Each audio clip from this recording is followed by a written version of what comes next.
All right, guys, here we have this beautiful Orion GS-300 24 karat gold plated amplifier. Let's look and see what it's all about, and let's test the bad boy.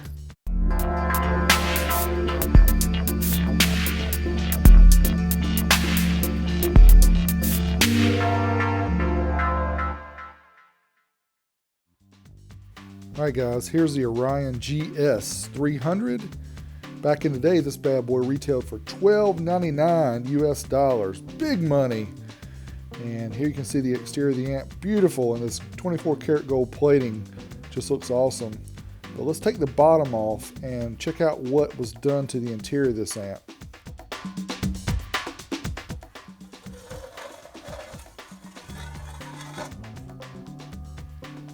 All right, guys, here's the Orion GS-300. You can see this bad boy looks mint. I have my buddy Jay LaVenture. He went in and he did a lot of work to the amp. He put these gold Nichicon caps in here, replaced all the internal caps, rail caps, power supply caps, everything. Everything's brand new, looks superb.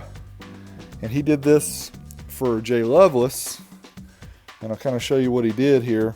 He gave me a list, Mr. LaVenture, of everything that he did.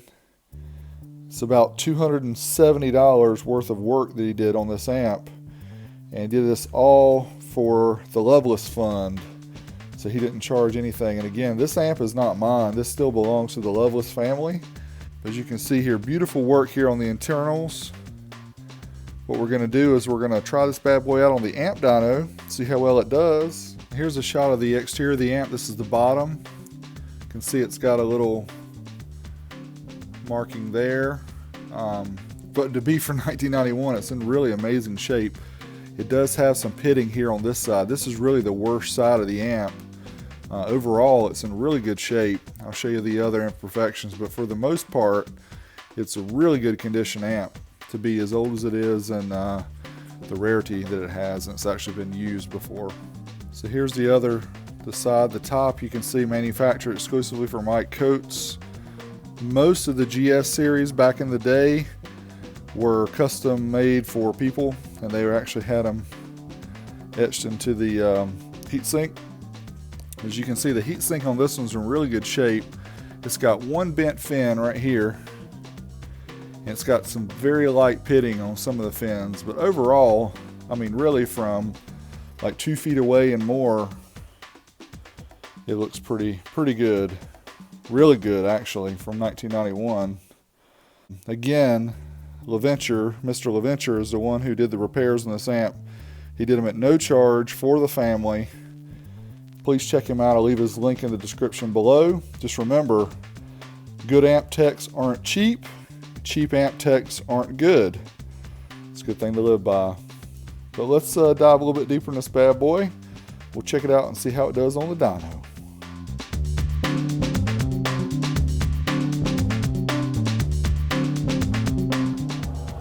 All right, let's start with the certified run at 8 ohms mono.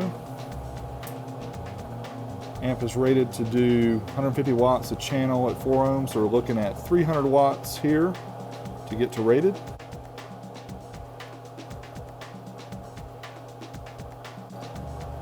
All right, that's close. 276, 14.34 volts.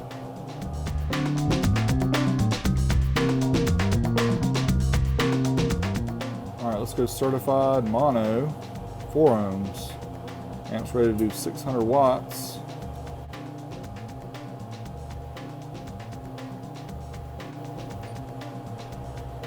$522, 14.15 volts.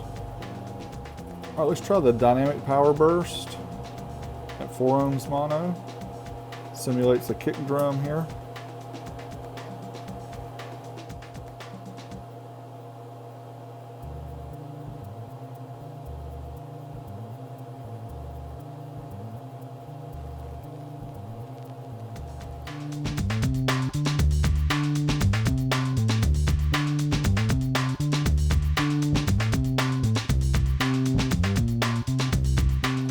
All right, let's try a dynamic run at 2 ohms mono.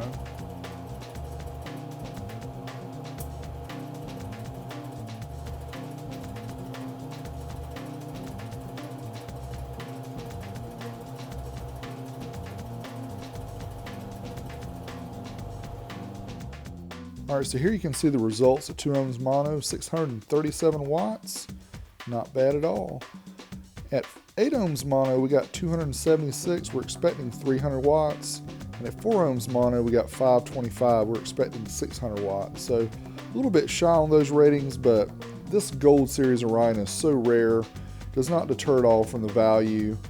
Jay LaVenture did a fantastic job restoring the amplifier on the inside, replacing all the capacitors, replacing transistors that need to be replaced, and short of redesigning the amp, we just weren't going to get any more power out of it. So a lot of times people think since an amp is older, it won't do its power, but I've proven that time and time again, that's not the fact with some of the amps that we tested. So thanks again for watching. This is Big D Wiz, oldschoolstereo.com. Until next time, I'm out of here. Thanks to Stinger Electronics for providing the accessories that power the OSS Labs. Find out more, stingerelectronics.com.